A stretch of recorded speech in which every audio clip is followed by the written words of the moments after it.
vous aviez invité pour parler du courage des politiques pour réformer le système de santé. Et les Français, semble-t-il, ont parfaitement conscience que le manque de courage est au moins également partagé. C'est-à-dire que les politiques ressemblent finalement à la société. Et c'est beau de voir les personnes que vous avez interrogées le dire. Au fond, nous avons du mal à avoir du courage devant ces questions et nous avons collectivement du mal à avoir du courage.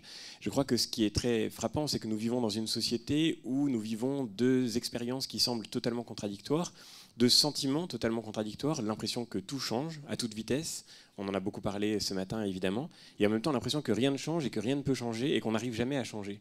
Et c'est très frappant de voir à quel point ce double sentiment est profondément anxiogène, et c'est peut-être du coup le bon moment pour le courage.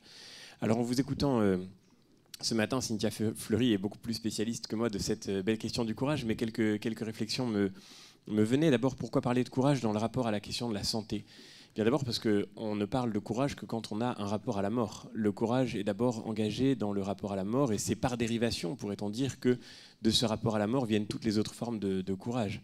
Pour la philosophie grecque, par exemple, le courage politique, le courage des politiques n'est qu'une espèce de dérivé du courage que l'on vit vraiment dans le rapport à la vie et à la mort et quand la mort est devant nous. Et donc c'est clair que dans la question de la santé, où profondément ce qui est en jeu, c'est la fragilité, c'est la vulnérabilité de nos vies, dans ce contexte de précarisation dont parlait Cynthia Fleury, nous voyons qu'au fond, la question de la santé nous remet devant la nécessité et l'urgence du courage, précisément parce que nous sommes dans une société qui a sans doute de plus en plus de mal à vivre ce rapport à la mort sous toutes ses formes. À la mort, mais aussi à la fragilité, à la précarité, à la vulnérabilité, à la maladie, bien sûr, et on peut penser à ce que vous disiez à l'instant du monde de l'entreprise.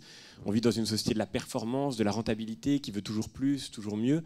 Et dans cette société-là, au fond, paradoxalement, le courage est difficile à vivre parce que le rapport à la mort est plus difficile à vivre, encore une fois, sous toutes ses formes, à la mort, à la faiblesse et à la fragilité.